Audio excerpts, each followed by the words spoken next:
Bueno. Bueno, si les parece, continuamos con nuestro trabajo.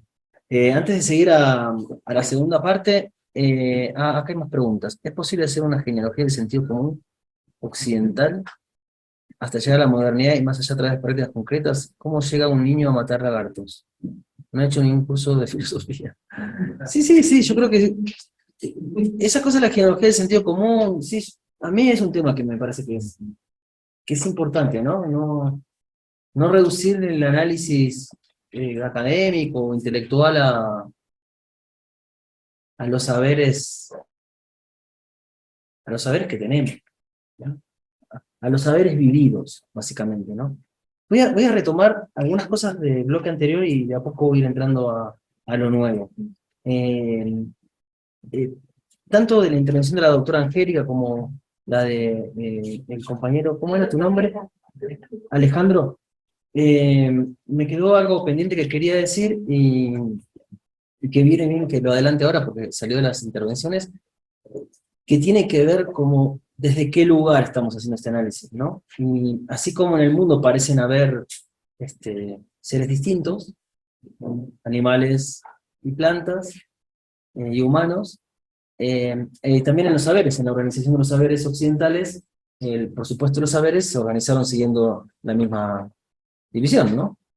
Que es la división disciplinar, y que también es otra cosa a revisar, porque claramente la división disciplinar responde a esa concepción occidental.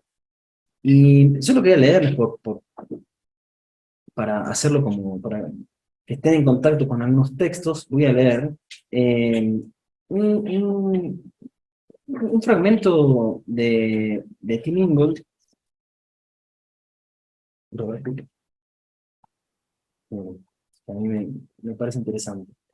En- Dice así: y si imagináramos al académico no como alguien que lucha contra los obstáculos y resistencias que los objetos del conocimiento ponen en sus caminos, deseando un gran descubrimiento, sino como alguien que trabaja con cosas, encontrando la beta del devenir del mundo, ¿no? Él venía hablando de la beta como de la madera, ¿no? Encontrando la beta del devenir del mundo en su hacer mundo y curvándolo hacia su propósito en evolución.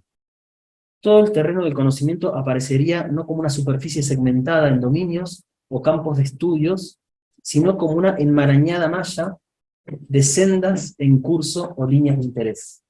A mí me gusta esa idea de las sendas en curso, ¿no? O líneas de interés.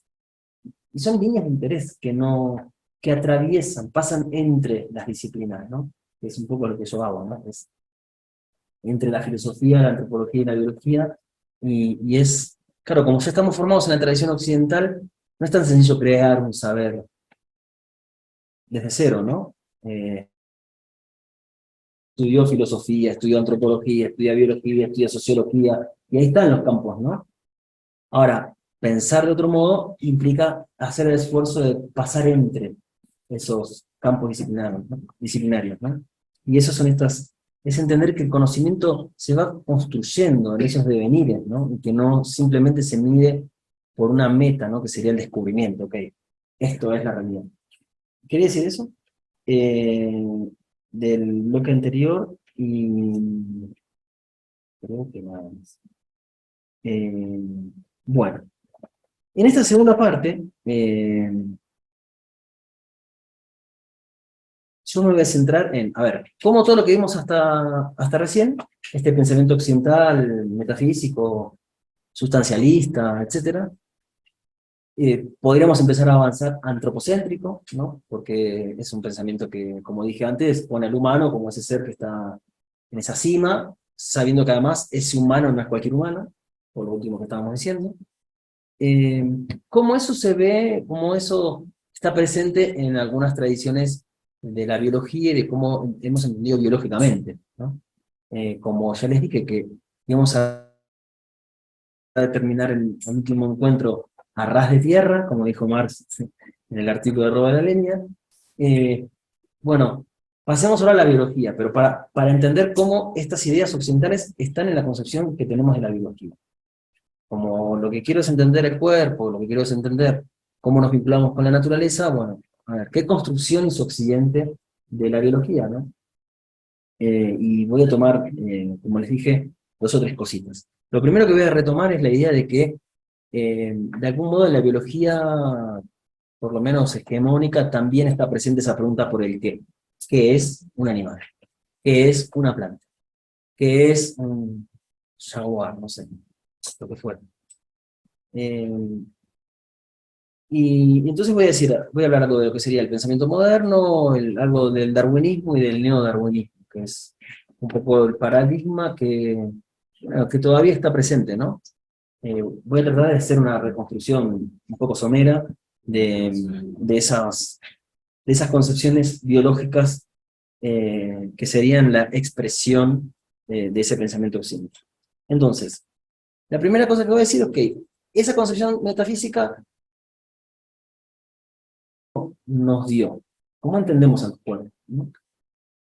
El cuerpo, en general, ya sabíamos que para Descartes era esa maquinita extensa, ¿no? Los cuerpos son la materia extensa, que se mueve mecánicamente, ciegamente, ¿sí?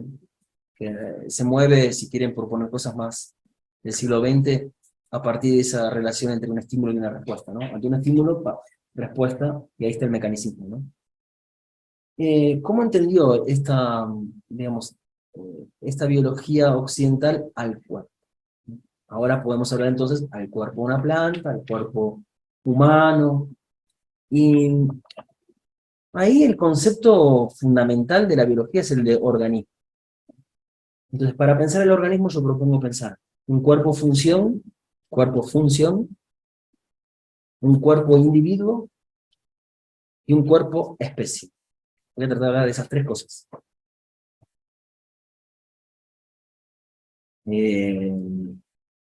Bueno, es decir, la biología cuando entiende cuerpos, eso, yo veo ese árbol, veo este cuerpo humano, veo el cuerpo de la hormiga que estoy por pisar, ¿qué veo ahí? Veo un organismo, ¿sí?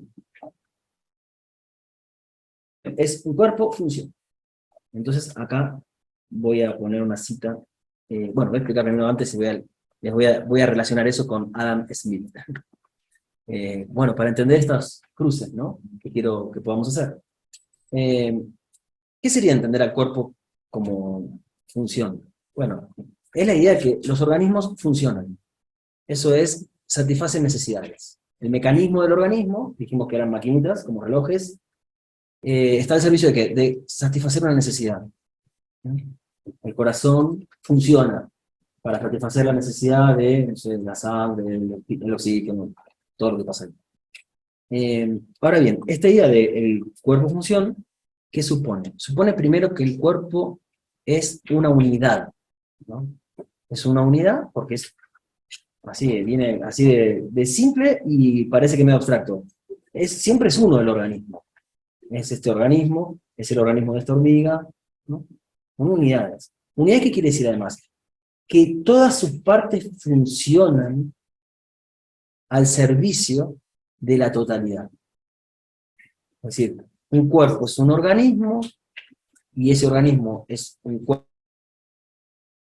El cuerpo es entendido como una totalidad compuesto de partes, en donde cada parte cumple una función y que además hay una función de la totalidad, hay una unidad funcional, como va a aparecer, por ejemplo, en la antropología funcional.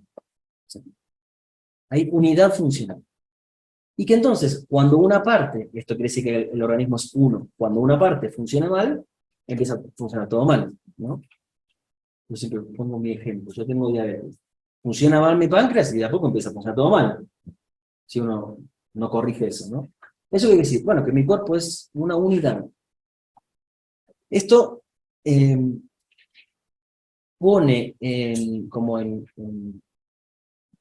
sobre la mesa un problema, que es, ok, ¿y cuándo funciona bien un organismo? ¿Qué quiere decir que un organismo funciona bien? ¿No? ¿Cuándo nuestro organismo funciona bien? ¿Cuándo el corazón funciona bien?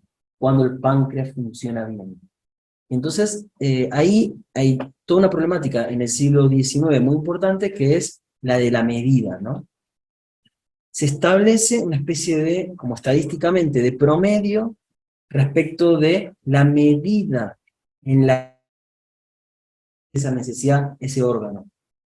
El corazón tiene que latir a una de determinadas revoluciones, y el estómago tiene que poder asimilar ciertos nutrientes y ciertos dejarlos afuera. Hay medidas, ¿no? Mi páncreas tendría que segregar tanta insulina, hay una medida, y si segrega menos, eso quiere decir que funciona mal. Y por supuesto, la clave está en entender de dónde sacamos esa medida, ¿no? Esta idea de la medida, del funcionamiento del organismo, es lo que va a estar detrás de una cosa muy importante en el siglo XIX, que es la idea de los cuerpos anormales, ¿no?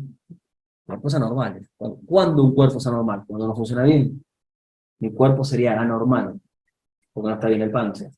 Es anormal el cuerpo de una persona que le falta un brazo, porque el organismo supone en el humano 2 brazos. Entonces, detrás de la idea del cuerpo-función, está la idea de establecer cuándo esa función es una medida estándar, que es la medida de la normalidad. Por ahora dejamos de lado un rato la problemática como occidental, sobre América, sobre... Pensemos adentro de Europa. Europa lo que hizo con este concepto del cuerpo-función es establecer la idea de normalidad. Y por supuesto la idea de anormalidad. Ahora bien, esta normalidad es una normalidad que es el funcionamiento de las distintas partes, ¿no? Que serían los órganos en el cuerpo. Entonces, detrás de esta idea también está la idea de que hay una división funcional en esa unidad.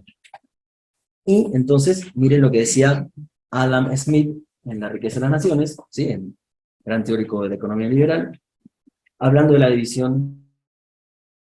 De todas formas, la división del trabajo ocasiona en cada actividad, en la medida en que pueda ser introducida, un incremento, ahí si quieren lo podemos buscar para mañana, ese incremento habría que se llama improvement en inglés, habría que ver. Pero si no dice esa palabra, la idea es la misma, un incremento, ¿no? Un improvement, una mejoría, ¿no? Un aprovechamiento de la función del órgano, ¿no? Repito, de todas formas, la división del trabajo ocasiona en cada actividad, en la medida en que pueda ser introducida, un incremento proporcional en la capacidad productiva del trabajo, ¿no? Es decir, para el liberal, o para el pensamiento liberal, la división social, que en esa época también se está pensando como un organismo, permite la mejoría del organismo. Funciona bien cuando hay división y cuando cada parte cumple bien su función. Esto viene de Platón, es viejísimo. Y entre el siglo XVIII y el XIX esto se retoma fuertemente, ¿no? La sociedad es un organismo. Y ahora recuerdo, ya que lo cité antes, cuando le cité el caso de este intelectual indio Ambedkar. Ambedkar era un abogado que pertenecía a la casta de los intocables. Es esa casta en la India que está fuera de todas las castas, ¿no? Y que, bueno, es la peor condición que tienen los humanos en la India. Y peor, intocables, inmirables, inaccesibles, no te puedes acercar. Ambedkar, cuando se estaba armando la constitución india, discute con Gandhi, porque él, siendo intocable, decía que había que eliminar las castas, ¿no? Y Gandhi defendía las castas. ¿Y cómo lo defendía? Así, que decía, no, lo que hay que entender es que esto es una división y que cada parte tiene que hacer bien su trabajo. Hay que entender que no hay nada indigno en eso y que es honorable, por ejemplo, saber juntar los excrementos. Y que entonces eso no tiene nada de malo, pero que la totalidad de la sociedad va a funcionar bien cuando esa parte cumpla con excelencia esa parte. Eso lo decía Gandhi, ¿no? Que tiene una imagen de, ¿no?, construida en Occidente. Y es lo mismo que está diciendo Adam Smith. Cada parte que cumpla bien su función.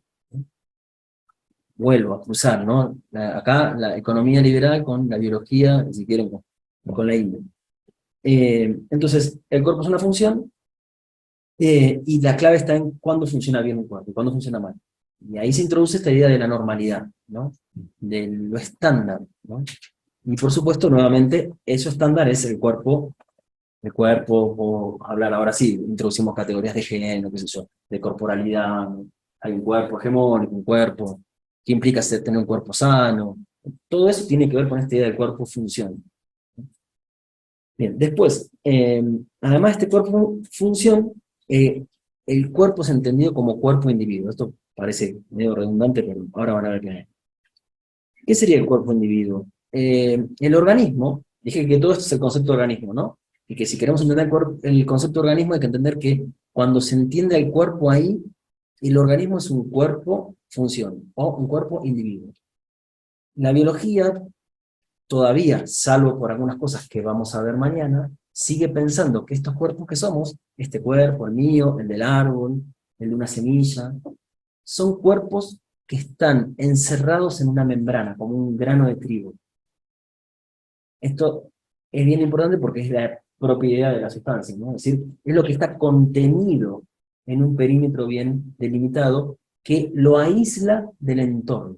Esta es otra cosa importante que vamos a hablar más adelante. ¿Por qué?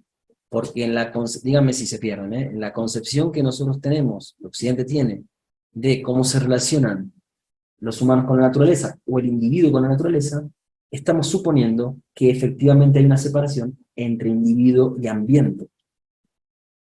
Claro, si los seres, retomo para atrás, díganme si se pierden, si los seres son sustancias, el cuerpo es una sustancia, el cuerpo es un individuo, ¿qué quiere decir? Bueno, que el cuerpo es un ser que está contenido en sí mismo, y en todo caso, este individuo está en un medio, que es como Darwin va a pensar, ¿no? Es la especie y los individuos de una especie que están en un determinado medio. Cuando yo pienso que el problema de la evolución, o el problema de los ecosistemas, es un problema de relaciones entre la población y el medio, estoy suponiendo una separación entre individuos y medio, que es la misma separación final entre humanos y naturaleza. Con lo cual, cuando tengamos que revisar cómo nos vinculamos con la naturaleza, tendremos que revisar esta distinción que hacemos entre individuo y medio. El cuerpo individuo es ese cuerpo que está definido por cualidades independientemente del medio en el que vive. Y que en la concepción darwiniana, que era, ok, y el medio después selecciona qué individuos tienen herencia, ¿no? Tienen descendencia. Volvemos a lo mismo, ¿no? El cuerpo individuo es el cuerpo indios, ¿no? Es el cuerpo sin relación. El cuerpo está definido dentro de ese perímetro. En este sentido, el individuo sería un cuerpo aislado de su ambiente que puede reproducirse a sí mismo.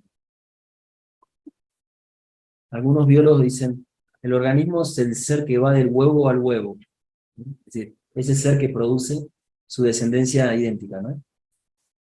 Y entonces, acá, esto, ¿a dónde termina? Primero, si quieren, repaso algo que viene bien para más adelante. Esto está presente en Darwin, ¿sí? Cuando Darwin postula su teoría de la evolución, él parte de esta idea de que las especies están compuestas de individuos con ciertas variaciones, ¿no? No son todos iguales, viviendo en un determinado medio. Como en ese medio los recursos vitales no alcanzan para todos esos individuos, el medio termina seleccionando, a partir de esa variabilidad de los individuos, qué individuos van a tener la descendencia, ¿no? La herencia. Y entonces lo que él pone casi, no sé, de ajedrez donde uno pone las piezas, ¿no? Esa es un poco la concepción que aparece en Darwin, ¿no? Que son piezas puestas en un tablero. Y depende qué características tenga el tablero, algunas piezas quedan bien paradas y algunas se caen, ¿no sé? Esta idea de Darwin del individuo y el medio, en Darwin, por lo menos en el origen de las especies, en el origen del hombre un poco cambia eso, no suponía una tendencia, ¿no? No había una finalidad en la evolución, no se podía hablar de que algunos seres por evolucionar eran mejores que los anteriores, estaban más aptos, ¿no? Estaban mejor adaptados, era simplemente eso. Si cambia el medio, cambian los individuos que se adaptan. Ahora, en el siglo XX, en la biología, apareció, como, bueno, por supuesto, todos lo saben, nuevos conocimientos de la vida biológica que van a revolucionar a la biología, como el descubrimiento de los genes, ¿no? Y entonces ahí acontece lo que en biología se llama la síntesis moderna, que es la síntesis de darwinismo y genética, ¿no? Y ahí esta idea del cuerpo individuo va a ser expresada en neodarwinista, pero sobre todo en un autor que se llama Richard, ahora lo voy a escribir porque me reclamaron eso, Richard Dawkins, que es el tipo que escribió El gen egoísta, ¿no? Y que él dijo que los individuos genéticamente estamos de algún modo, tenemos una tendencia, no yo, mi cuerpo, ¿no? No soy yo el que quiere eso, es mi cuerpo, son los genes, a imponerse sobre otros, básicamente, ¿no? Es decir, gen egoísta quería decir que los cuerpos siempre luchan por imponer su propia herencia, como si el sentido de la vida se resolviera en el egoísmo, ¿no? En la supervivencia del interés de la propia vida. Y que, aunque se daban casos de, de colaboración, Dawkins decía que la colaboración era el resultado del egoísmo. Es re interesante lo que dice. Porque para él dice que cuando encontramos en la vida relaciones que no tienen que ver con la competencia, ¿no? Entre individuos, y entonces hay relaciones como altruistas o de colaboración, él decía que ese altruismo de la vida se fundamenta en el egoísmo, como que en primer lugar está el egoísmo. Y eso es de vuelta a pensar que en primer lugar está el cuerpo del individuo, ¿no? Eh, bien, entonces, este, este Dawkins dice esto, miren. Que solo se puede anclar su imagen. ¿Cómo? Puede desanclar su imagen. Ah, sí, sí. Foto. Y sería... Y sobre la imagen de la otra compañero. ¿Ahí? ¿Así? Clic derecho en su imagen. ¿Cómo anclar? Y más bien es en la otra. Acá tengo que poner eliminar anclaje. Ya, Ahora sí, y anclo esta. sí. Cuarta. No. Vista, ¿no? Claro, ahora sí, vista del hablante. Ahí va. Bueno, ¿qué decía Dawkins? Dice que el cuerpo individual siempre se juega en un esfuerzo genético egoísta que busca su reproducción y que el individuo es como una máquina egoísta. Los cuerpos estos que somos son máquinas egoístas. Programados, dice Dawkins, programada la máquina para realizar cualquier cosa que sea mejor para sus genes considerados en su conjunto. Es tremendo, ¿eh? Pero bueno, esto es objetividad científica, ¿no? La ciencia que dice que ahí están nuestros genes luchando por imponer la individualidad, ¿no? Bueno, cuerpo-función, cuerpo-individuo. La otra gran construcción moderna del siglo XVIII, como ya anticipé la vez pasada, de la biología, es el cuerpo-especie. Estos cuerpos que funcionan y que somos individuales, somos miembros de una especie, ¿sí? Y ahí voy a compartir una imagen, que es la taxonomía que hizo... Ay, se cerró. Perdón. Porque tenía la foto grabada, pero salvada, pero... Perdón, ¿eh? Pensé que estaba cerrando un aviso y cerré la imagen. Perdón. Bueno, voy contando mientras digo. En el siglo XVIII, en esa época eran filósofos de la naturaleza, ¿no? Que estudia la naturaleza, que es Carl Linneo, realizar la taxonomía que todos conocemos, ¿no? No exactamente como la conocemos ahora, pero él puso los postulados de esa taxonomía, ¿no? Lo que yo les quería mostrar es esto. Es esto. Bueno, capaz que ahí se ve, ¿no? A ver si la hago. Es la manera de clasificar la naturaleza. Y de nombrar, de vuelta, ¿no? De nombrar la naturaleza. Ahora ahí va.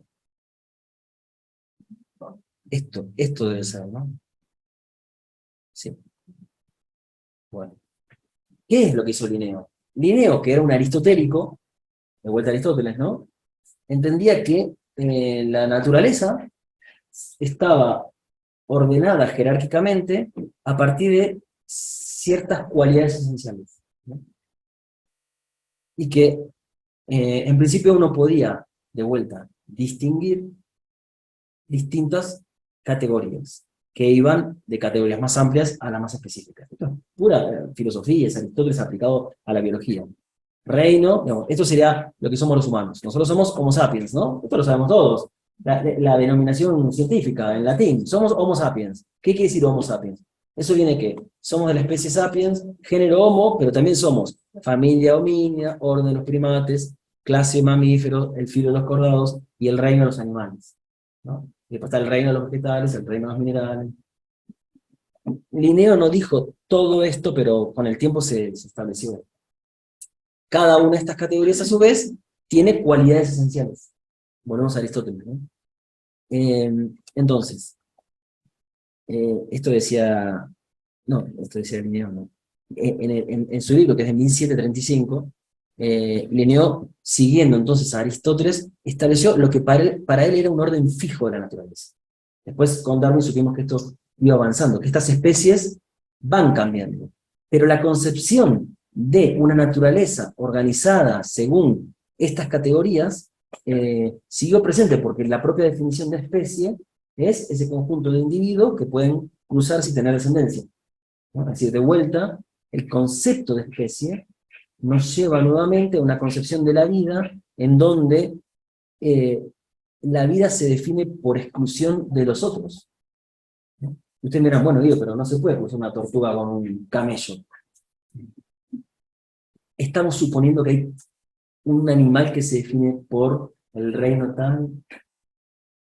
Es como previa la pregunta que hay que hacerse, no si una tortuga se puede cruzar con un camello, sino por qué decimos que ahí hay una tortuga y hay un camello y ahí hay un árbol.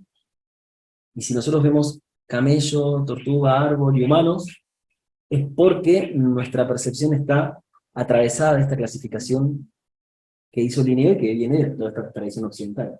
Digo, básicamente, ¿qué estoy diciendo? Que la manera que nosotros tenemos de percibir el mundo, porque estamos tratando de entender eso, cómo nos relacionamos con la naturaleza y el mundo y con nosotros, es la percepción, no solo cómo lo pensamos, cómo percibimos. Piensen, o sea, hagamos el ejercicio, mirémonos un rato y miremos por la ventana y vamos a ver humanos. Yo veo humanos acá. Y si miro afuera, veo plantas, vegetales, ¿no? Y si pasara un animal, ahí hay un animal. Ustedes miran, claro, acá somos humanos, en el mejor de los casos, ahí están las plantas, ¿no? Y tal vez no.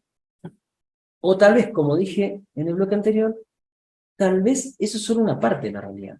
¿Se acuerdan que dije que la crítica no dice que todo esto sea falso? Dije que todo esto era insuficiente. Ahí está el animal que faltaba.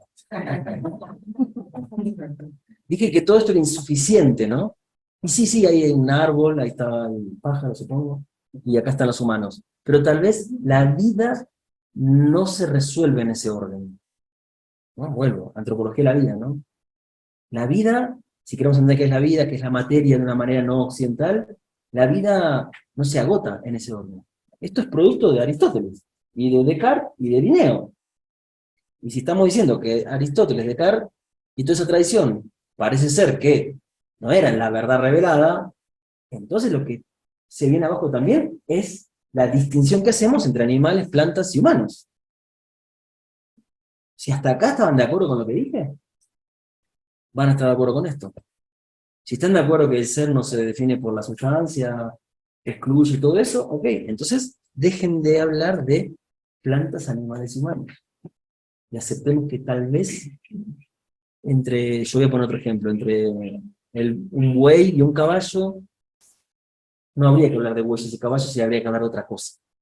Es decir, ¿cómo nos relacionamos con la vida sin poner en juego estas categorías? ¿Cómo sería pensar a los seres por fuera de estas distinciones? Y en el bloque anterior dije sustantivo o verbo, ¿no? Estos son sustantivos. animales, plantas. Si yo pienso al ser como verbo, esto no sirve. Entonces voy a aprovechar y voy a adelantar algo de lo que iba a explicar más adelante, pero viene bien hacerlo ahora, que tiene que ver con lo siguiente. Bueno, voy a cerrar esto. ¿Vamos bien? ¿Me van siguiendo? Para mí esto que estoy diciendo ahora es fundamental. Porque si tenemos que cambiar nuestro vínculo con la naturaleza, hay que poder percibirla de otra manera. Percibirla, no solo pensarla, ¿eh? Porque si solo la pensamos es abstracto, no es la vida, no es un pensamiento vivo. El pensamiento vivo es un pensamiento que en la práctica nos pone en relación de otra manera. Si no, todos podemos pensar bien, y sí, todos podemos pensar de otro modo, después vivimos de la misma manera, ¿no? ¿Qué sé yo? Sí, todos podemos pensar en, no, hombres y mujeres, no sé qué, pero después las prácticas siguen siendo las mismas. No pensemos en cuestiones vinculadas con el género. O sea, el pensamiento abstracto no sirve si no se encarna, ¿no? Y esto implicaría poder ver de otra manera, poder percibir la realidad de otra manera, poder entender que lo que percibimos nunca es un dato de la realidad. El científico ve árboles y animales. Bueno, árboles y animales no son datos de lo real, son construcciones de tradiciones de pensamiento. Entonces, lo que quiero traer acá es ese famoso prefacio de Foucault en Las palabras y las cosas, en donde Foucault recuerda el cuento de Borges, que es el idioma analítico de John Wilkins. Yo les voy a leeros una cosita. En ese cuento, ¿de dónde sale el lenguaje para nombrar de otro modo? Digo, Silvia, voy a hablar de dónde sale, de qué otra manera había que hablar. Dije en el bloque anterior que había una manera que tiene que ver con el lenguaje proposicional, ¿no? El humano es un animal racional, como dijéramos, y el homínido es, de ahí estaban las categorías, sujeto y los predicados, ¿no? Y voy a hablar, pero eso tal vez, bueno, si puedo lo hago hoy, si no lo hacemos mañana. Pero claramente ahí tiene que haber otro lenguaje, ¿no? Si yo quiero dar cuenta de esa vida que se está escapando a la tradición occidental, tiene que haber otro lenguaje. Y por eso muchos de los pensadores críticos tienen algo con su lenguaje. No piensen en Nietzsche, piensen en el propio Deleuze. O si quieren, piensen en los lenguajes no occidentales. No son lenguajes proposicionales. Entonces, hay algo con el lenguaje, pero no lo voy a decir ahora. ¿De dónde sale el lenguaje para nombrar? Sale de otro uso del lenguaje. Bien, el librazo de Dawkins, dice, como, bien. En ese cuento de Borges, se nombra una enciclopedia que está en China, en donde los animales se clasifican de la siguiente manera. O sea, para nosotros los animales primero son animales, después tenemos mamíferos, ¿no? Las clasificaciones. Acá en esa enciclopedia china, según Borges, los animales son pertenecientes al emperador, embalsamados, amaestrados, lechones, sirenas, fabulosos, perros sueltos, incluidos en esta clasificación, que se agitan como locos, innumerables, dibujados con un pincel finísimo de pelo de camello, etcétera, que acaban de romper el jarrón y que de lejos se ven como moscas.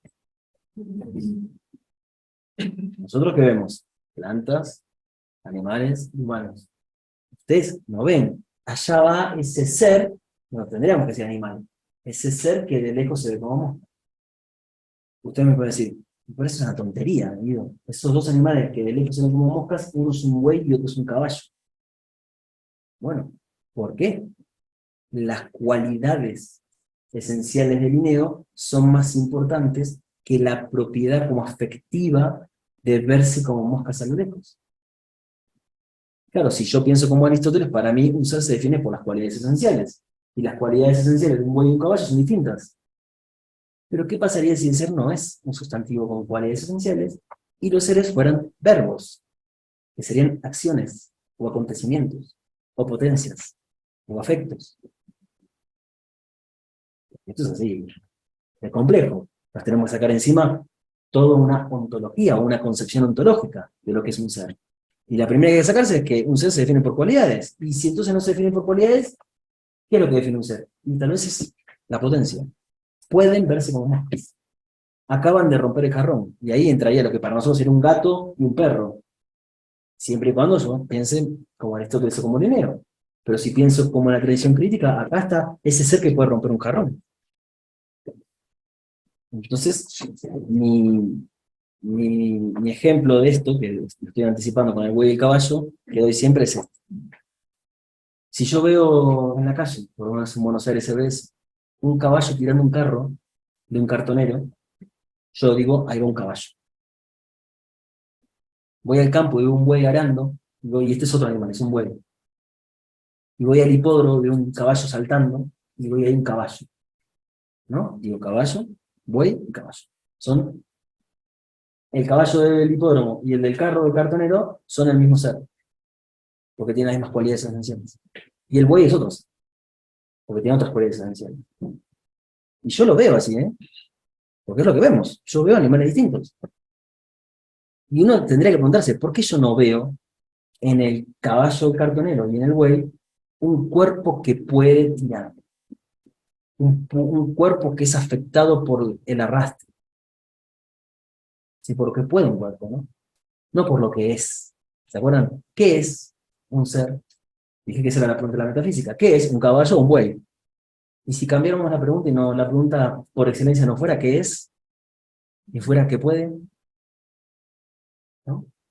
¿Qué puede? Y ahí, ese animal puede lo mismo que ese otro animal. Su vida, miren, y acá viene la antropología de la vida, ¿eh? Su vida, no la representación abstracta que nos hacemos sobre el orden de la naturaleza. La vida, cómo está viviendo ese ser, su vida, su existencia, se parece mucho el del caballo al del buey, lo que nosotros llamaríamos caballo y buey. En la existencia, ahí está la misma experiencia.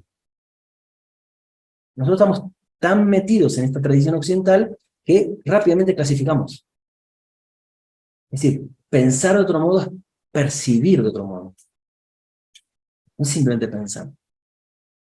Y yo sigo percibiendo humanos y animales como puedo percibir mujeres y varones. Y yo me relaciono en función de si son mujeres o varones, las personas con las que me vinculo. Y si soy heterosexual, yo no puedo ver más que en ese otro ser una mujer. Y no puedo ver otras cosas para mi deseo, ¿no? Mira, pensemos eso.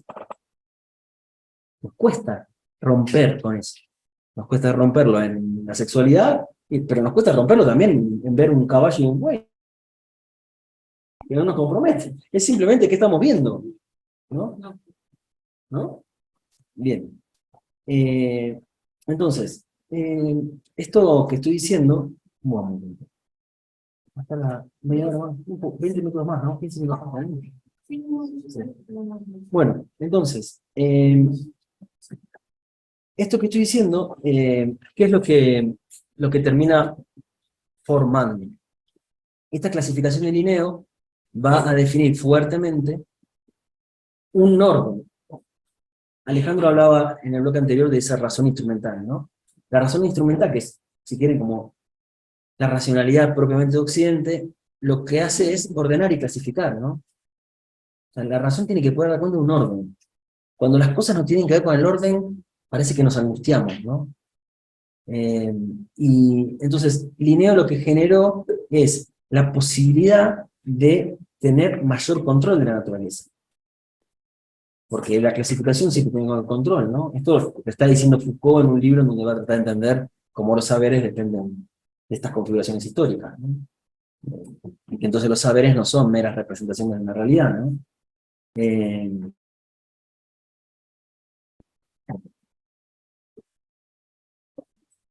Eh, y voy a ir cerrando con una idea que vendrá mañana. Lo quiero dejar planteado. Empecemos a pensar, a ver, ¿qué pasaría entonces, o qué quiere decir que un cuerpo es un verbo? Que el ser es un verbo, primero. Y que entonces la pregunta que nosotros tenemos que hacer no es qué es algo. No es que no tenemos identidades, tal vez no es lo más importante. No es más importante en qué clasificación caemos. Es una pregunta sobrevalorada, la pregunta por el qué es. Tal vez porque nos da sosiego, ¿no? Porque cuando aparece algo que no podemos identificar, es el poder, es la policía, identifíquese. No, pero claro, pero no es una casualidad eso, ¿no? ¿Sí? Todo esto que estoy diciendo tampoco es simplemente lo que pensaron. No, ahí está el poder, es una manera de ejercer el poder. El poder sobre un animal, el poder sobre la naturaleza y el poder sobre otros humanos. No sé, la clasificación de todas no eran razas, porque no está el concepto de raza, pero en México, ¿no? Las castas, sí, que eran las mezclas. Y a partir de las mezclas, y había que tener una identidad, vos pertenecés sos mestizo, sos, no sé, jíbaro, sos. ¿De dónde vienes? Bueno, ese es el poder. No es simplemente filósofos o científicos que creyeron que eso era la naturaleza. No, el saber es una manera de ejercer el poder. Y el poder necesita que uno se identifique, ¿no? Y Occidente le pregunta también a la naturaleza, identifíquese, ¿no? Le pide su DNI, no sé cómo dicen acá, su pasaporte, ¿eh? Su CURP, ok. Entonces, está como todo mal ahí, ¿no? La pregunta por el qué es nos lleva a lugares horribles. Ok, dejémosla a un costado al menos. Si quieren, sigamos con las identidades que nos dan sosiego. A mí me da sosiego saber que soy un humano, que soy varón, heterosexual, sí, nos tranquilizan las identidades, ¿no?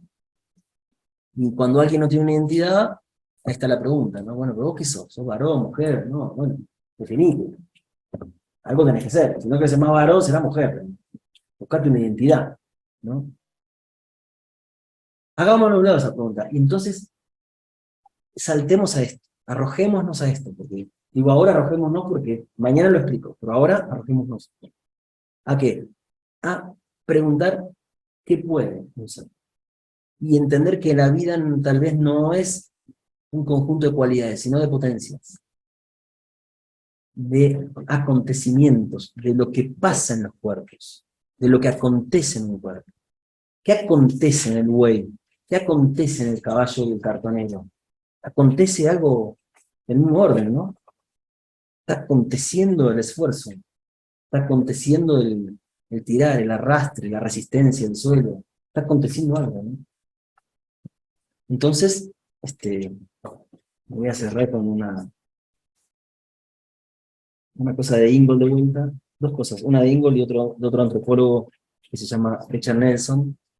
Ingold dice, bueno, pensemos en la nariz humana. Ingold se caracteriza por esto, por ser como muy simple en los ejemplos. Pensemos en la anatomía humana. Si yo pienso metafísicamente o de manera occidental, yo creo cuáles son los rasgos, ¿no? El cráneo, bueno, la nariz. Nosotros tenemos una nariz, anatómicamente tenemos un tipo de nariz los humanos. Entonces, Ingold dice, si pensamos al humano no como un cuerpo-organismo, sino como verbo, es decir, si pensamos el cuerpo como potencia y no por cualidades, dice, para el devenir humano, es decir, para este humano que es acontecimiento, que es verbo, que es potencia, la nariz existe no como una estructura anatómica. Miren, acá viene esto que me interesa a mí, que es antropología de la vida, es llevar el pensamiento a la experiencia, a la existencia, no a categorías abstractas. Nuestra nariz, no la nariz de Linneo que está en una clasificación, la experiencia de la nariz que tenemos. ¿Qué es eso? Si yo quiero entender qué es la nariz humana, ¿me sirve un cuadrito que me dice las cualidades? ¿Ustedes viven así? ¿Su nariz? ¿Con cualidades? No sé cómo sería la definición biológica de la nariz, pues sería, no sé, antiguo, eso, no sé. No da cuenta de su ser nariz, ¿no? De cómo viven sus narices. ¿No? Pero es una pregunta, pero no es pavada, ¿eh? Porque vale lo mismo, como experimento mi humanidad, como experimento lo que es un animal, como experimento lo que es un otro, o como experimento lo que soy yo. Dice Ingold, para el devenir humano, la nariz existe no como una estructura anatómica, un bulto en la cara, sino como un nariciar. Nariciar.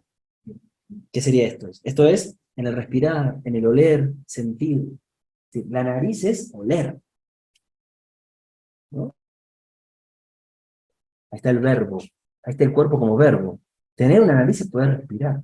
Y es esta experiencia de la respiración que será distinta a la respiración de otros cuerpos. Es decir, lo que acontece en este cuerpo vinculado con el olfato, ¿sí? Eso es tener una nariz, no es tener una cualidad. Es tener una capacidad o una potencia. un tipo de afecto, ¿no? Es decir, lo que puede este cuerpo puede oler de esta manera, puede respirar de esta manera.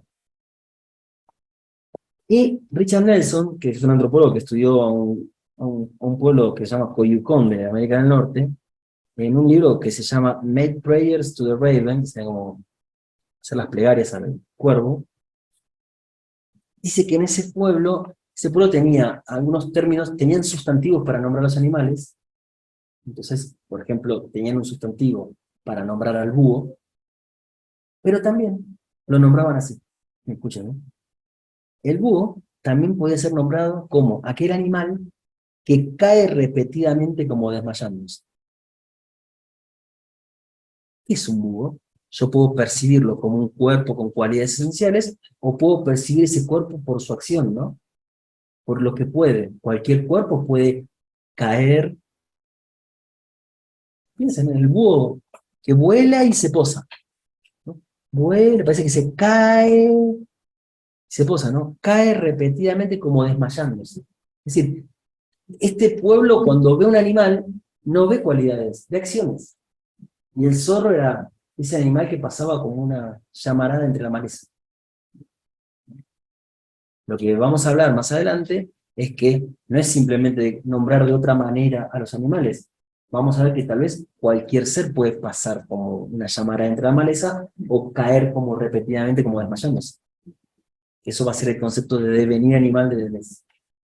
Un humano puede tener afectos de búho, o un humano, y eso que es que sobre su cuerpo pasen cosas semejantes al búho, porque si el buey y el caballo de tiro podemos decir que es el mismo cuerpo, o que es un cuerpo que puede lo mismo, lo que tenemos que ir a entender es que no es simplemente mezclar animales, es mezclar ¿qué? Cuerpos, del orden que fueran, respetaban cuerpos. Porque en definitiva, tal vez, lo primero que podemos decir es que no hay especies, hay cuerpos. Y después, entonces, mañana tenemos que entender que es un cuerpo si no es un organismo. Esto es lo que hablé hoy, ¿no? ¿Cómo entender de otra manera el cuerpo? Y lo primero que digo es, ok, entendamos como verbo, como cuerpo a secas. Cuerpos, hay cuerpos. Lo que yo veo no deberían ser plantas, animales y humanos. Veo cuerpos que pueden cosas distintas. De esto, todo el día de mañana vamos a estar para entender entonces qué es un cuerpo. Cómo entender de otra manera qué es un cuerpo. Y eso será entenderlo no como sustancia, no por la identidad, no como materia extensa, y por supuesto no como especie, ni como organismo, ni como individuo, ni como función. Ese es el otro cuerpo que decía, cuerpo función, cuerpo individuo, cuerpo espíritu. Claro. Vamos a abandonar esa noción de cuerpo. ¿De qué otra manera podemos pensar al cuerpo?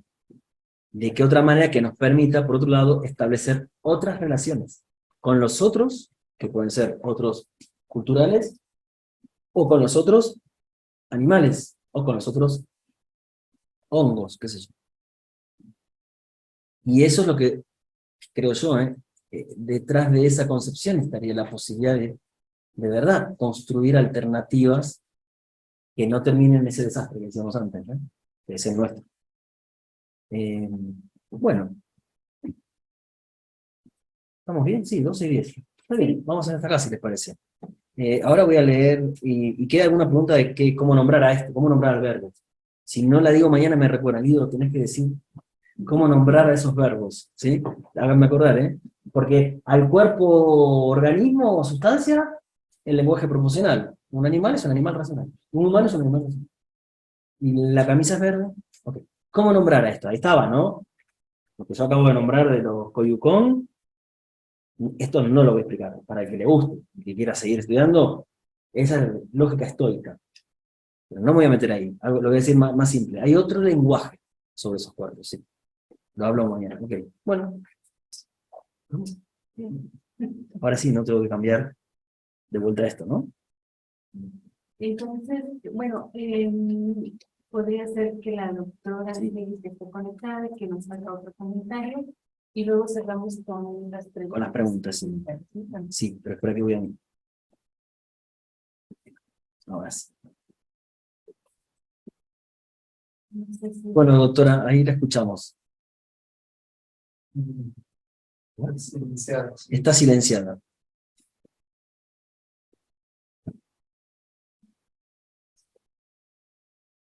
Pero sí puede ser. Sí, podría aprender. Ella Sí. le No, entiende. es en donde dejes solicitar. No, pero ella lo puede aprender, ¿eh? Sí. Ahí está. Ahí A está. ver. Muchas gracias, doctor. Muy, muy interesante, muy provocador, ¿no? Cómo mirar, cómo percibir y en el pensamiento del sentipensar, cómo sentir al otro, cómo sentirnos con los otros cuerpos. Y más que es una reflexión que me llevó a pensar un poco en el trabajo con las comunidades indígenas celtales, en el sentido del nosotros, ¿no? Ya no es individuo, es la comunidad, es el pensamiento nosótrico, en el que en el mismo lenguaje se empieza a hablar de nuestra milpa, nuestros padres, nuestra tierra, la madre tierra, esta relación simbiótica que tienen con la madre tierra y que es más allá de pensar que es el territorio o el lugar donde han habitado, esta posibilidad de entender a la tierra como una madre que cuida, protege, que después guarda los restos de los muertos y por eso no se vende, por eso se está dispuesto a dar la vida por ella. Es una relación muy especial de intersubjetividad que creo que es bien interesante con esto que nos ha estado planteando usted, en el sentido de que desde niños los niños indígenas van formándose en esta idea de ser humildes, de reconocer a la otra persona como alguien importante, y entiendo persona, no solamente persona ser humano, sino animal, tierra, bosque, árbol, esto que les permite estar vivos, porque da el alimento, porque da la vida, porque les da una calma, les da una tranquilidad, los protege. Hay una serie de relaciones afectivas y socioafectivas que es muy común, y es muy fácil identificarlas con los niños, ¿no? Con los niños indígenas que son muy cercanos a cuando hablan, cuando nos cuentan, cuando nos llevan a ver al sombrerón, o nos llevan a ver a los guardianes de la tierra, o a los guardianes del bosque, que dicen, es que si no cuidas te van a castigar, es que esto no puedes. Hay una serie de imaginarios comunitarios, sociales, indígenas, que permiten, por lo menos ubicar el amor que puede haber en este espacio, ¿no? Con la naturaleza y con el reconocimiento de la otra edad, que, insisto, no es solamente el otro ser humano con el que eres parte, sino la vida misma, la vida, la tierra, los animales. Entonces, me parece bien interesante y cómo también en las mismas comunidades, por ejemplo, si se habla del memut, que es la mamá de los pollitos, ¿no? La gallina. En celtal es memut, datmut, es la relación que existe con otra cosa o con otro ser, como van nombrando o el jamalchitán, ¿no? Que es el puerco de monte, el que vive en el monte. Hay otros puercos que son los que viven aquí con nosotros, el solar, ¿no? Entonces creo que es bien interesante también algo que nada más para cerrar ahí mi comentario, que tiene que ver con el gotán. En las comunidades celtales se utiliza mucho el gotán, que es el corazón. Pero el corazón no solamente es el que siente, es el que percibe, es el que permite aprender, el que permite comprender. Entonces, es muy común que la saludo es Machaita Gotán, por ejemplo, el Machaita Gotán es no olvides tu corazón.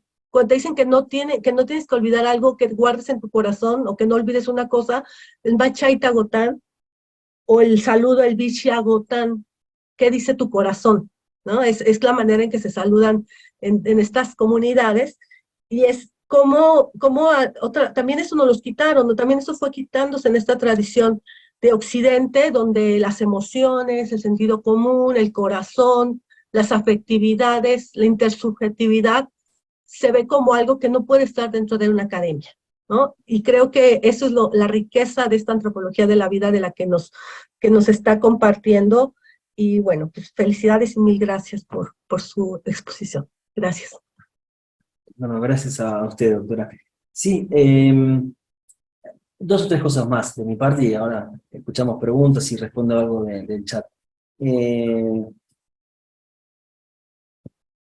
Claro, la tierra, la vida, el cuerpo, porque en lo que voy a hablar mañana vamos a ver que lo que voy a empezar a llamar cuerpo, que no es ese cuerpo-organismo, bueno, podemos usar como sinónimo la vida. La vida es el cuerpo, siempre y cuando entendamos que el cuerpo no es el organismo.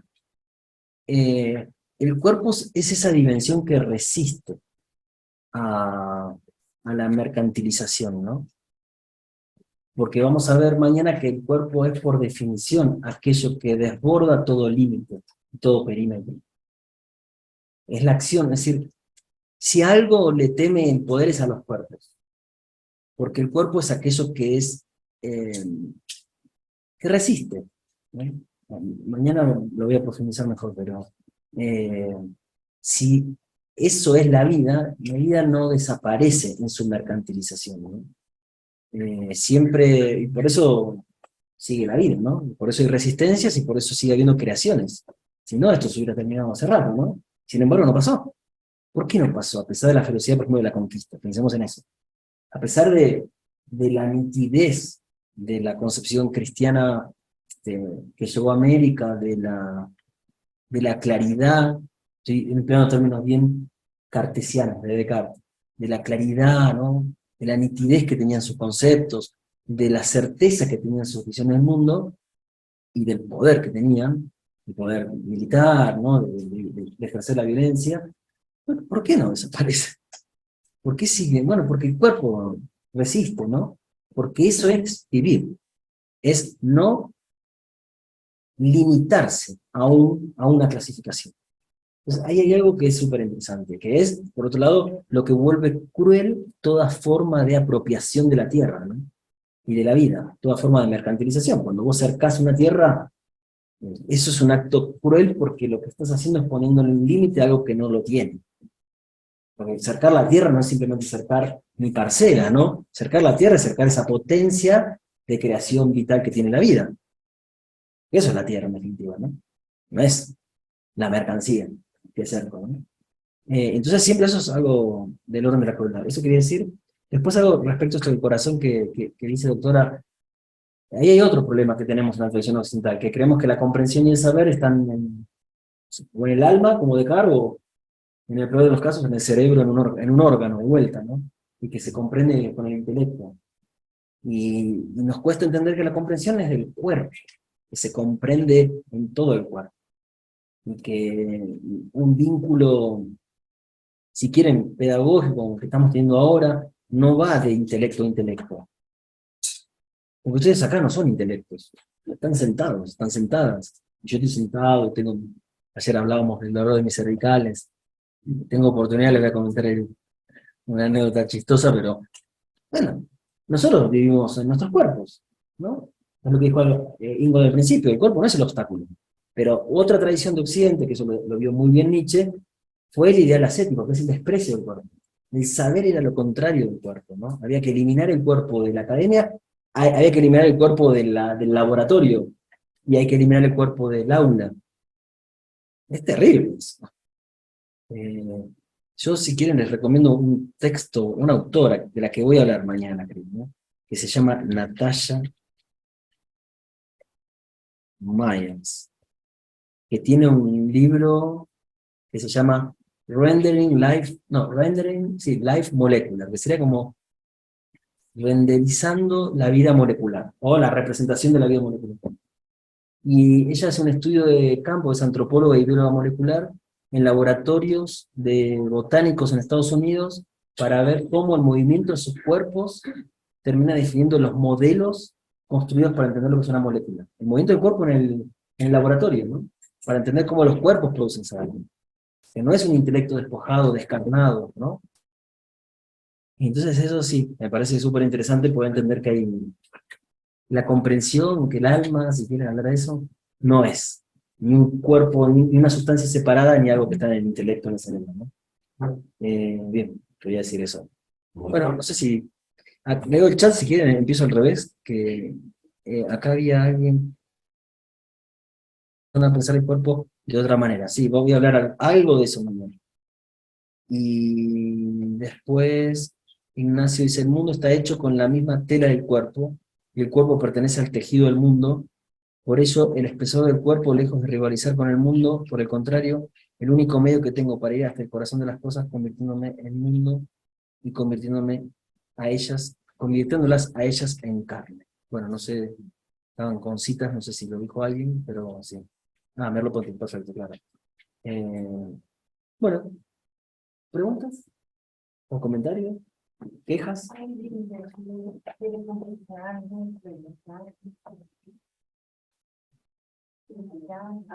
Sí. Bueno, es que son... Sí. Espera que tengo que hacer. Sí, la gente también que está al otro lado. Ahí va, ahora sí. responsables. Ahí va, claro.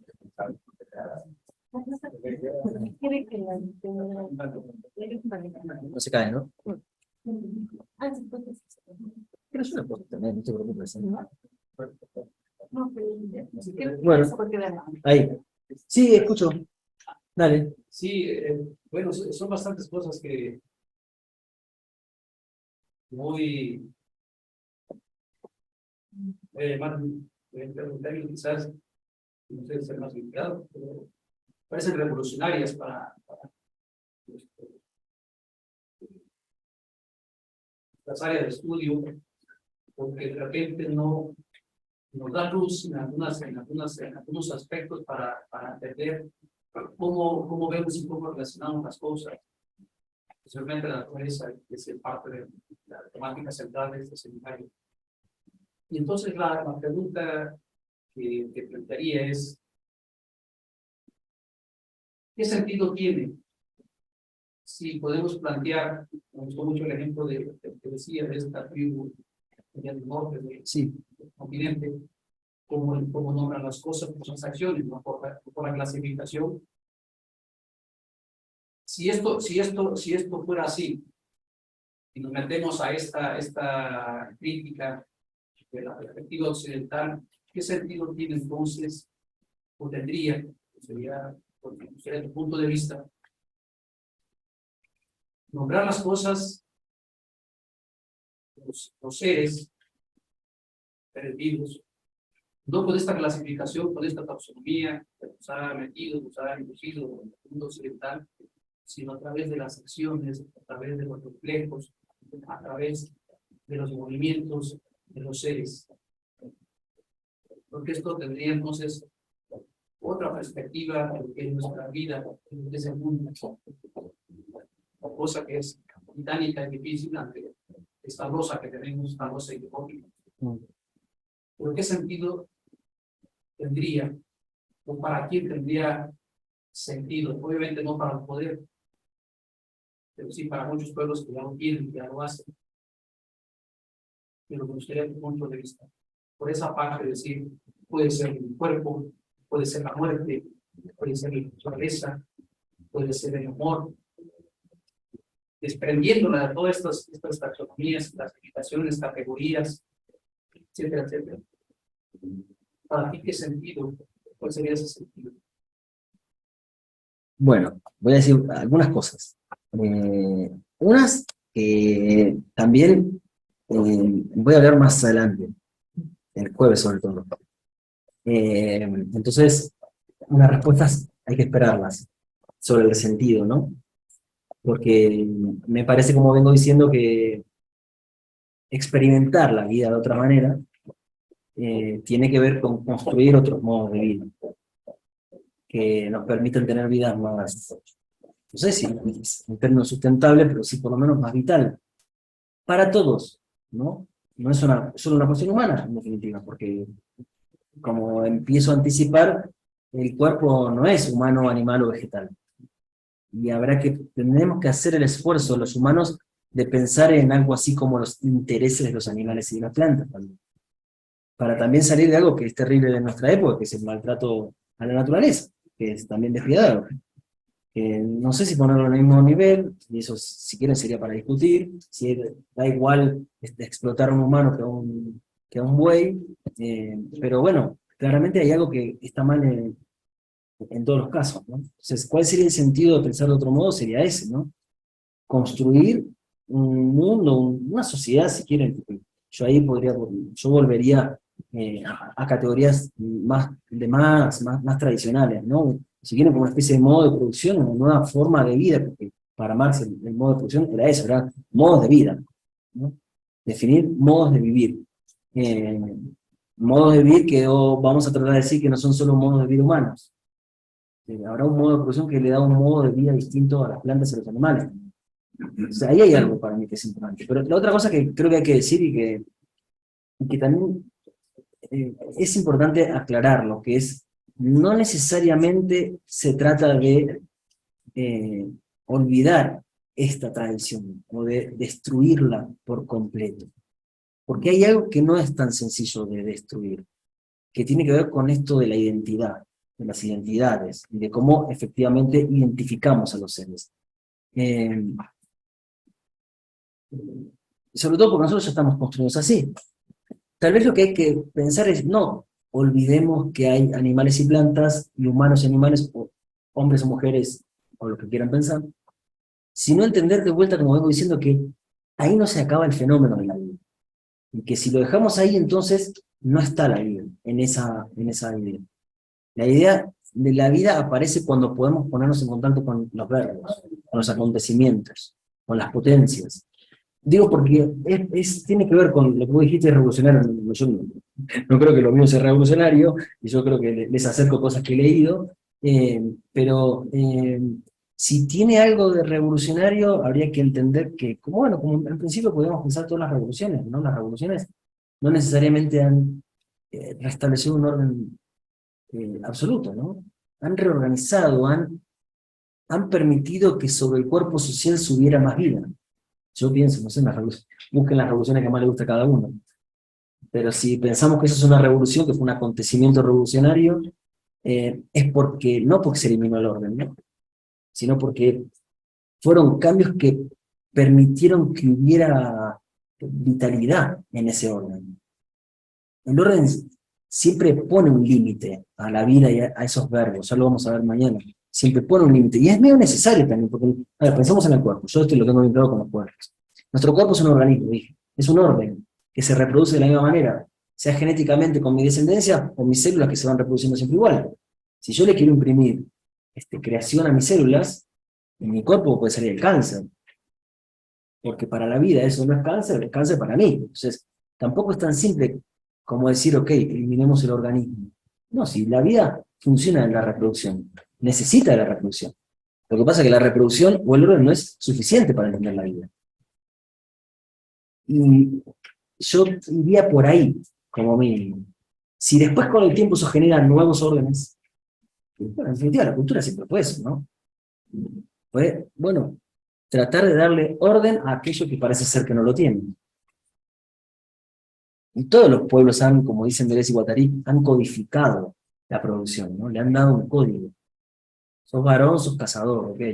No sos cualquier cosa, ¿no? Eso tal vez es inevitable. Lo que sí es evitable es quedarse ahí. Bueno, para mí eso sería un poco el sentido, ¿no? El sentido claramente es hacer subir a la vida a la superficie del orden. Porque ahora no pasa. O sea, ahora estamos en una lucha contra la vida. Lo contrario, ¿no? Nuestro mundo, el capitalismo, es una lucha despiadada contra la vida. En cualquier forma. En la vida de la vaca, del hongo o del humano. Yo creo que es eso el capitalismo, ¿no? Entonces, tampoco estoy diciendo, bueno, pero entonces en medio de lo que pasa, no. Lo que pasa hoy en día no es eso. Lo que pasa es un tipo de organización social que de manera muy nihilista, bueno, se ha levantado contra la propia vida. Sí, yo creo que digamos eso. Más comentarios, sí. Me repreguntan también, si quieren y dialogamos, no tengo problema.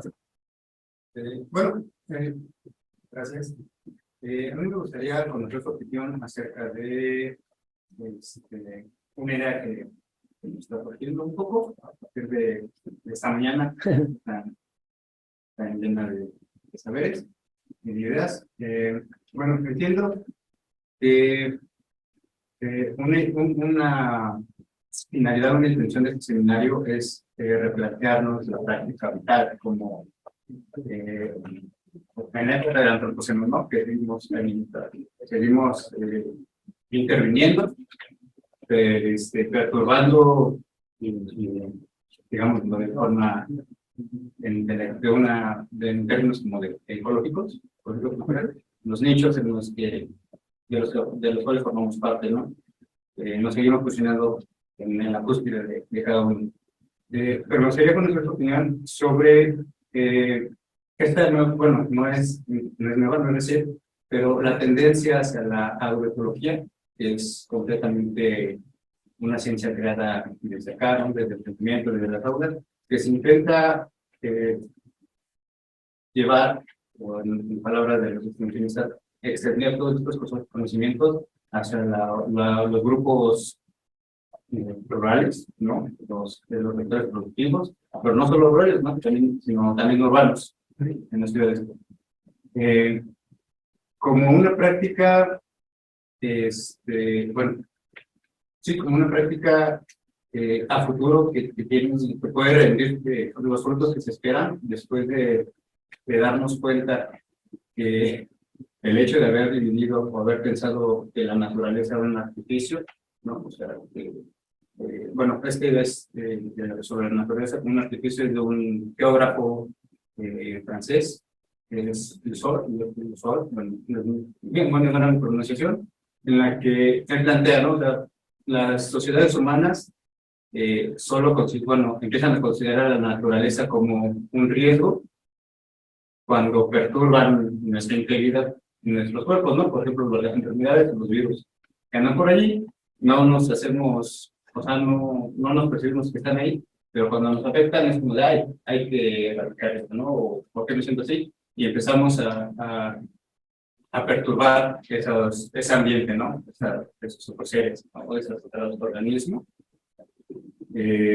Entonces, creo que al punto de la agroecología ya nos dimos cuenta que el hecho de entrar en sistemas de agroexportaciones, ¿no? De producciones intensivas de productos, nos llevó a jugar genéticamente con los genes de tal vez una planta, ¿no? De algún alimento que nosotros consumimos y nos está haciendo daño. O sea, somos la causa de nuestra propia, de nuestro propio malestar, ¿no? Pero entonces, ya tomando en cuenta y razonando esto que estamos mal, yo creo que ahí hay algo arbitrario en ese asunto.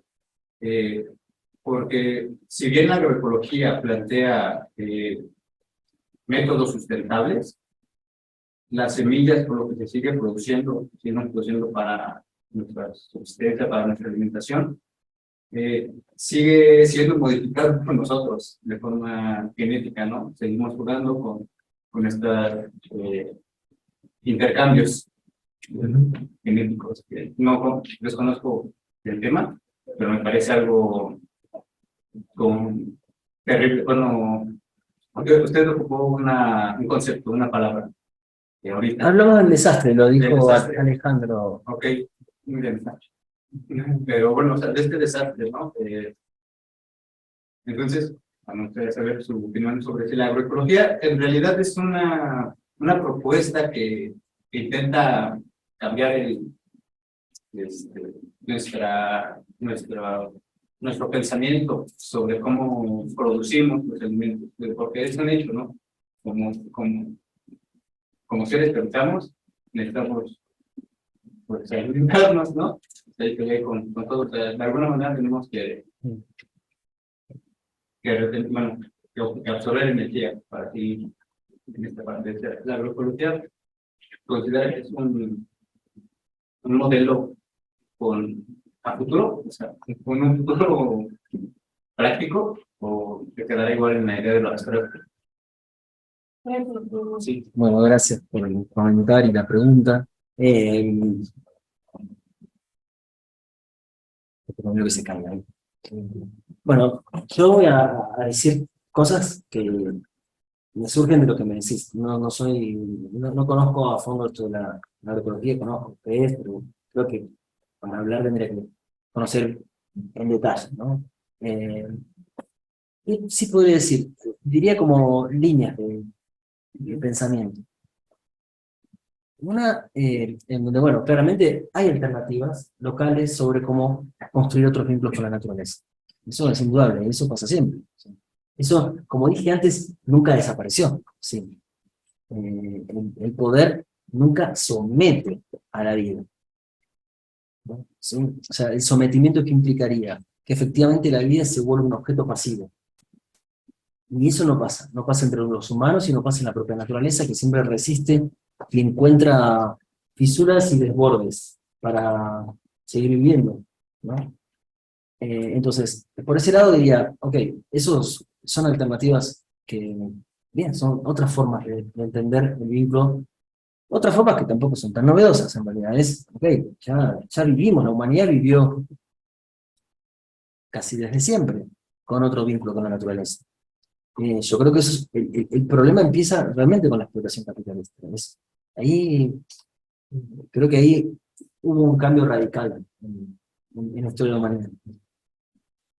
No me preocuparía tanto, y no creo que sea correcto pensar que es un problema la modificación genética. Habría que entender para qué se usa la modificación genética. Yo, aunque sea una respuesta un poco simple, reduccionista, diría, me preocuparía si esa modificación genética, como cualquier otra cosa, está al servicio de incrementar la rentabilidad de esa semilla, y no al servicio de otros intereses. Vuelvo a la idea del interés. ¿Qué es lo que me mueve a mí a modificar genéticamente la semilla? Estoy respondiendo a qué interés. Al interés de que eso será una semilla más nutritiva, será, o acaso que esa modificación es porque después, no sé, será más resistencia, más resistente a tales plagas y eso me va a permitir tener mayor rentabilidad. Porque en definitiva, y esto lo vamos a ver, esto es el jueves vamos a ver esto, si no hay cogito y res extensa, alma, cuerpo, humano, animales, no hay exactamente cultura y naturaleza. No hay una naturaleza que el hombre altera, modifica. Naturaleza y cultura están entrelazados siempre. Y la naturaleza siempre estuvo modificándose genéticamente, es la evolución. Y el humano es otro factor de modificación genética.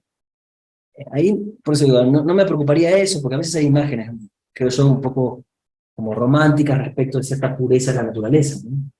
Y bueno, no, la naturaleza no es pura, no hay una manera de ser de las semillas, por ejemplo.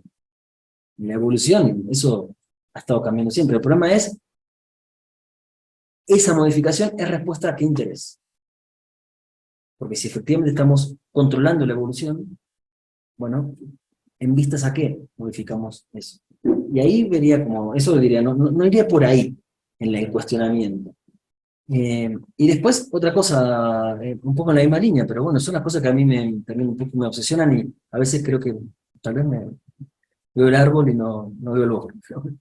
Eh, Respecto a esas soluciones como alternativas y locales, habría que pensar cómo están articuladas con otras alternativas, porque el capitalismo es uno en todos lados, es un sistema que es global. Y entonces, si queremos modificar cómo se explota la naturaleza, no sé si es problemático como mínimo pensar una alternativa que sea solo local, ¿no? Eh, pero bueno, es problemático, no digo que no tenga valor, ¿no? Porque las grandes industrias de los alimentos, hay que ponerle un freno, ¿no? Si no es como salirse del sistema. Y la alternativa nunca es salirse del sistema. La alternativa es luchar contra el sistema. Si eso es una lucha contra el sistema, está bien. Que siempre es eso, porque para una comunidad que tiene esa forma de agricultura, es una lucha. Tienen que estar luchando contra esos poderes que lo están rodeando y que claramente quieren que la tierra se explote de otra manera, ¿no? Pero bueno, a nivel global me parece que ahí hay una cosa a atender por lo menos, ¿no? Bueno, muy bien.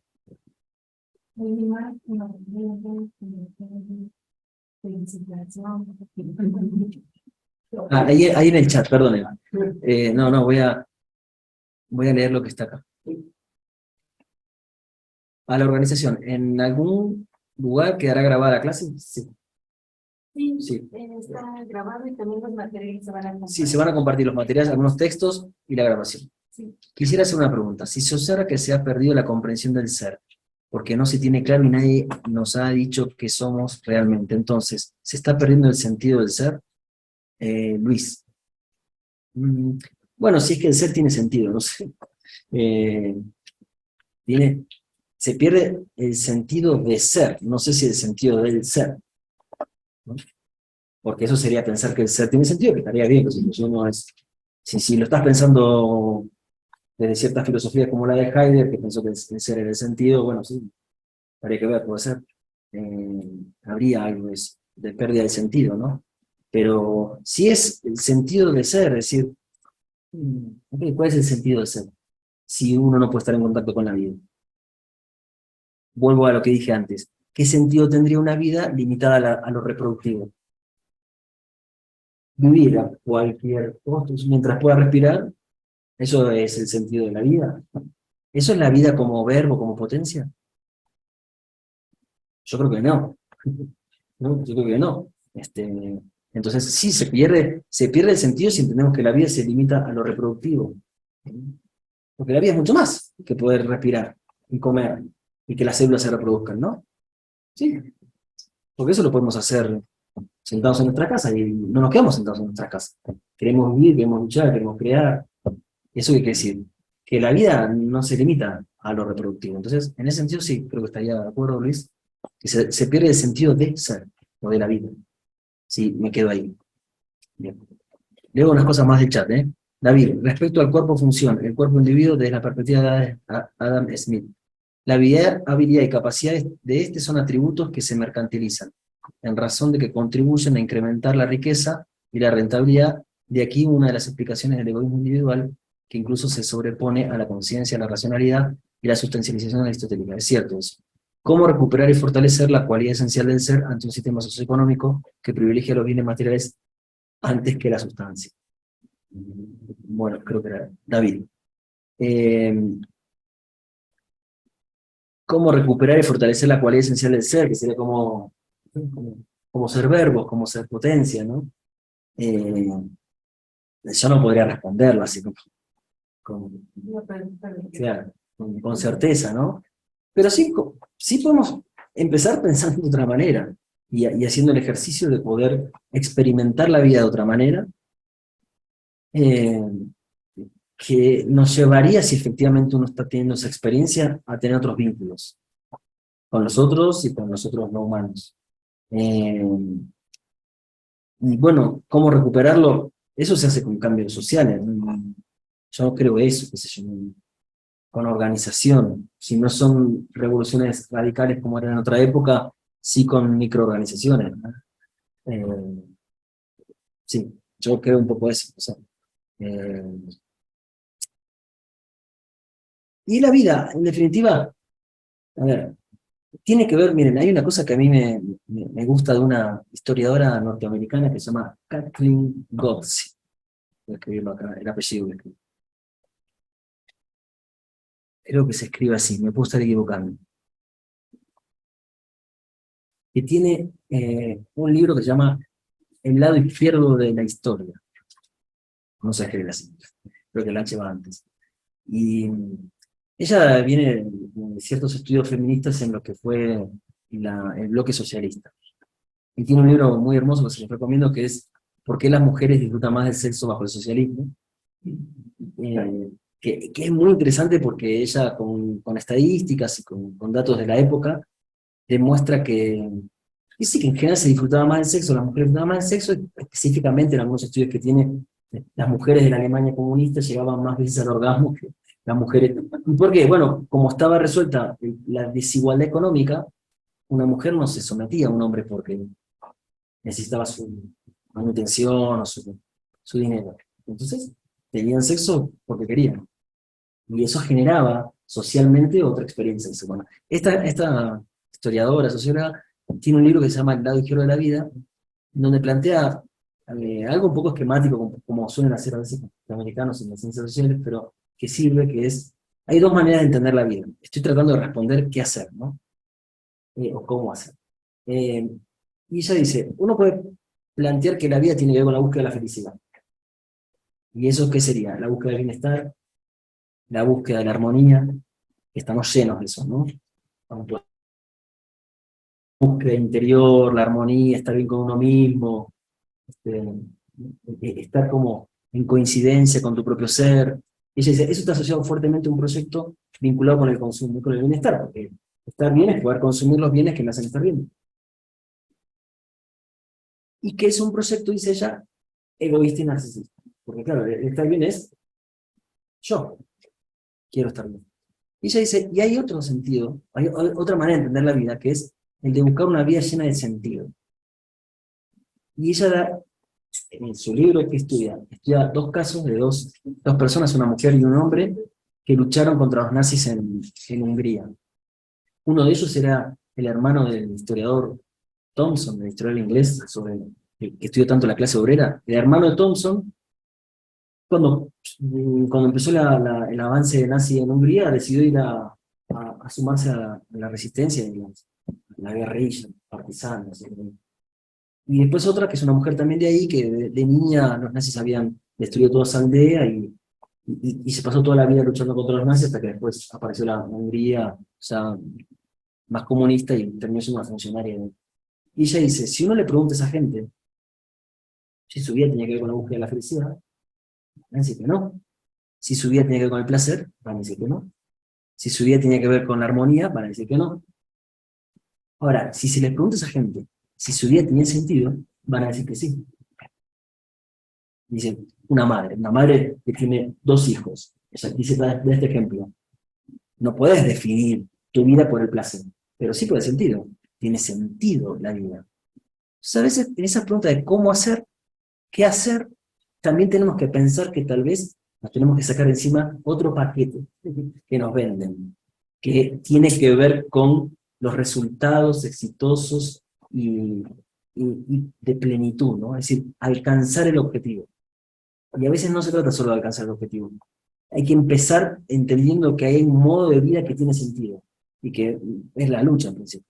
Primero arrancamos por ahí, por entender si nuestras vidas tienen sentido viviéndolas así, al servicio de luchar, claro, con objetivos, ¿no? Pero que mi vida no se mide por el objetivo. Porque si no alcanza ese objetivo, uno se frustra después, entonces abandona. Bueno, diría eso. Entonces, no sé, sigo leyendo un poco más. ¿Cómo entender desde la perspectiva de la lucha de los contrarios y la relatividad de la utilidad en el pensamiento de Heráclito, la relación actual del ser con la naturaleza? Lo anterior al propósito de un eslogan reciente que planteaba la reconciliación con la naturaleza. Fernando, bueno, una pregunta muy específica sobre Heráclito. Tal vez hablo un poco más adelante de esto. Tal vez solo por retomar algo que dije al principio, Heráclito, bueno, es este filósofo que hablaba de que el ser es eso común, ¿no? Y lo que tenía interesante de Heráclito es que no eliminaba los contrarios, entendía que lo que nosotros entendemos como opuestos en las identidades, animales y humanos, hombres y mujeres, el logo no estaba, y el logo estaba en eso que ponía en relación a unos y otros. No para reconciliar, pero sí para entender que una identidad y otra identidad se definen mutuamente y en relación, que es lo que voy a hablar más adelante. Que la clave es el concepto de relación. Y eso, ahí va a terminar lo de Guerreros de Castro y la concepción amazónica, ¿no? Que entendían esto, que ser animal o humano tenía que ver con una relación. ¿Cómo me relaciono con ese otro cuerpo? Me puedo relacionar de tal manera que hace que ese cuerpo sea un animal y yo un humano. O me puedo relacionar de tal manera que yo sea un animal y el otro es un humano.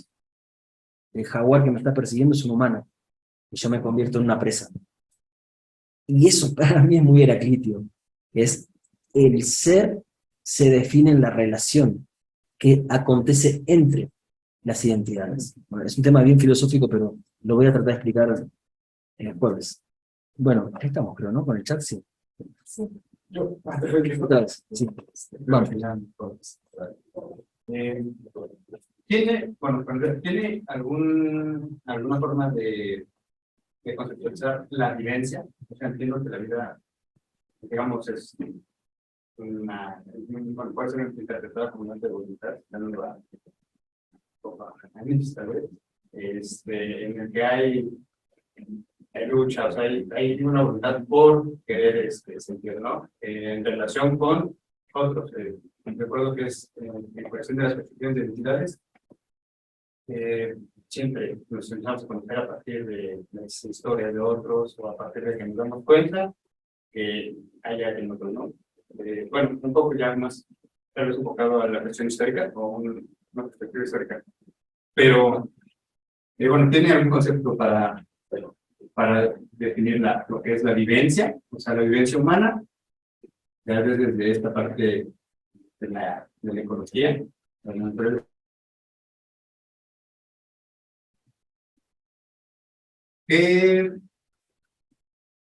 ¿Qué respuestas nos daría si, bueno, ya desde la antropología, bueno, hablando antropológicamente, nos enfocamos más en una vida como un proceso histórico, o sea, entendiendo que van mezclados, ¿no? Historia, naturaleza, cultura, sociedad, ¿no? Individuo, ¿no? O sea, hay una mezclanza. Pero, bueno, me gustaría ver si para usted el hecho de posicionarse en una perspectiva y no tomando en relación a esa diferencia entre naturaleza y cultura, ¿no? O sea, dando el impacto que ya hay una relación, ¿no? O sea, interdependiente. Gracias a esa relación, pudimos generarnos como sapiens, ¿no? En el neolítico, usamos todas nuestras relaciones políticas, económicas, ¿no? A partir de nuestra interacción, nuestra experimentación con el entorno. Pero dejando, ya, eso, entendiendo eso, las posturas históricas,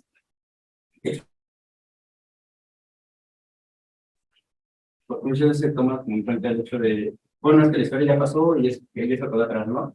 Pero claramente aquí, con usted al inicio, hemos visto que no se quedan atrás, o sea, se van ajustando, ¿no? Van ajustando ciertas ideas, ciertas prácticas y ciertas acciones hasta pues, nuestra era contemporánea. O sea, que tal vez una respuesta a este cambio tecnológico estaría en posicionarnos más en la historia como un proceso vital, o sea, la vida con la historia, contemplando que requiere pensar históricamente a la vida, ¿no? O sea, los sucesos, los fenómenos, las interacciones entre humanos, ¿no? Las distinciones, que como antropólogos creo que es un concepto que por eso nos vuelve prácticos y no nos deja en el mundo de lo abstracto. Es como de, bueno, si lo distinto es lo excluyente, yo no voy a defender tanto lo distinto, sino voy a tratar de hacer entenderme y entender a eso que estamos excluyendo de los círculos más cercanos, ¿no? Igual aquí, ¿no? Estamos siempre excluyendo a lo distinto. Es como pensar salirnos un poco de forma de la razón a lo racional, o no sé si a lo precientífico, como algunos autores lo plantean, ¿no? Bueno, es que tu relación con la naturaleza y que somos únicos, ¿no? Es un pensamiento precientífico porque la razón es que el hombre es la cuna de la creación de lo que existe, ¿no? Cuando en realidad no, o sea, hay cosas que estaban en el entorno que existían antes de que existieran inclusive los homínidos, ¿no? Y que efectivamente ahí estaban, como el resultado de evolución. Bueno, yo te respondo. Estoy recordando mucho. Yo te respondo. Dos cosas. Claro, de todo lo que dijiste yo voy a agarrar dos cosas. ¿Cómo podríamos pensar que es la experiencia de la vida, ¿no? Bueno, ya lo vamos a ver, la vivencia, ya lo vamos a ver. Porque hasta acá que vengo diciendo, ok, la experiencia de la vida no está en el orden forma parte, hasta podemos pensar que es necesario, pensemos así. Históricamente no hubo humanidad que no hubiera un orden, ¿no? Que, de vuelta, que no codificara de alguna manera la producción. El orden está siempre. ¿Qué sería la experiencia de esa otra cosa? ¿Qué sería la experiencia de ese cuerpo como verde? Mañana. Hay que esperar mañana. Pero bueno, vamos a ver que es como entender la materia, tenemos que entender Pero bueno, lo resuelvo para mañana.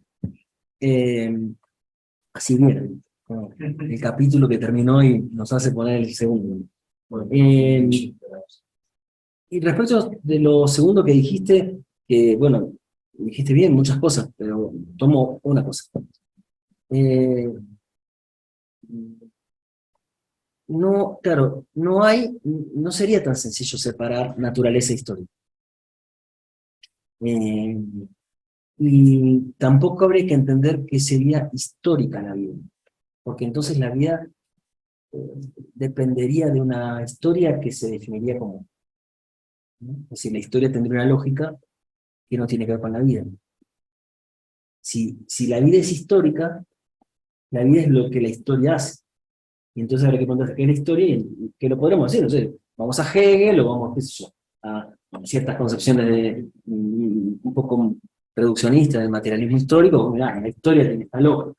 Y la vida en todo caso será lo estoy pensando que esa lógica es exterior a la vida. Y lo que yo voy a empezar a decir a partir de mañana, que es un poco lo que estoy anticipando, estoy hablando del ser, ¿no? El ser es la vida, el ser. El ser de un humano y de una planta, pero también el ser de la historia, puede ser la sociedad, puede ser lo que cualquier cosa sea. Es la vida, es ese cuerpo. Entonces, en ese sentido, la materia también tiene historias. Las plantas tienen historias. Si no pensamos que son mecanismos, bueno, sí, ¿qué serían historias? Bueno, sus devenires, ¿no? A lo largo del tiempo, porque en definitiva el ser es temporal. Me voy de tema y para hablar otras 40 horas, pero esa vida, ese ser es temporal. Eh, es lo que genera la historia, en todo caso. Pero no sé si lo podría responder, lo sé explicar, pero lleva tiempo, pero sí, como menos pensar esto. No hay que pensar que la historia es algo separado de la vida, que está antes, o de ser como este verbo o esta potencia que voy a hablar mañana, y que en ese sentido también hay que tener en cuenta, aunque no vaya a hablar yo, que ese ser, que es potencia, también es tiempo. Y el tiempo, por supuesto, tiene que ver con el pasado, con el presente y con el futuro. Pero eso lo dejamos plantado para que crezca más adelante. Bueno, acá tengo una pregunta larga. La última, bueno. Buenas tardes, doctor Forero. Disculpe, hice una pregunta por chat, pero tengo la duda si es visible o no. Le comparto y gracias. Doctor Guido, el recorrido para entender, en principio, algo dual, como la búsqueda de explicación a la relación humano-naturaleza, implica un cierto control de los cuerpos. Estos sin duda pasan por el tamiz del poder político y económico que a muchas sociedades y grupos obliga a resistir, adaptarse, cambiar o ser resilientes en su estructura. Pero la constitución biológica no es ajena a la cultura, existe una acumulación de conocimientos, prácticas, saberes, haceres, pensares. Entonces, ¿cómo interpreta el término adaptación biológica y cultural? Rompe con los ciclos tanto biológicos como ecológicos. De esto trata el encuentro mañana. Entonces, y de pasado mañana. Primero, si no hay distinción entre naturaleza y cultura, bueno, ¿cómo entender? ¿Cómo entender? Yo me voy a centrar el jueves es esto. ¿Cómo entender la idea de trabajo? ¿No? Porque también en el pensamiento occidental hay una idea de trabajo que era ese sujeto que trabajaba, ¿no? Que le imprime una forma o una idea a una materia. Entonces, yo voy a hablar de qué otra manera podemos entender la idea del trabajo. Y voy a seguir una idea de este mismo Ingold, que dice si los animales trabajan. Nosotros, si tenemos que responder rápidamente, decimos, no trabajan. El trabajo es humano. ¿No? Si uno sigue a Marx o a cualquier filósofo europeo, no, trabaja el humano. De eso voy a hablar. Entonces, ahí respondemos más adelante respecto de qué es lo que queda si eliminamos la distinción humano-naturaleza. Y voy a tratar de entender qué sería el trabajo, de qué otra manera podemos entender qué quiere decir trabajar, que sería la relación, ¿no? Entre unos y otros. Y lo último, bueno, ¿qué quiere decir adaptarse? ¿Qué pasa con la adaptación? Bueno, vamos a ver si yo dije muy someramente, muy rápidamente, lo que eran algunas características del paradigma neodarwiniano actual. Mañana vamos a ver cuáles son, dentro de la biología contemporánea, las aplicaciones alternativas. La vida sobrevive. y cómo entender que la vida no es simplemente la adaptación de individuos dentro de una especie impulsadas por el egoísmo. Y vamos a ver desde la biología sistemas alternativos a la herencia que no tienen que ver con lo genético, y vamos a ver otras maneras de entender al organismo, que no es simplemente un ser que se define al interior de una especie. Claro, si se eliminan las categorías, no hay más relaciones solo interespecies, habrá relaciones entre especies. Pero eso es mañana. Ahí era eso. Bueno, pues entonces damos por terminada esta primera sesión del seminario. Mañana nos vemos a las 9 de la mañana y podemos dar esta tarde para...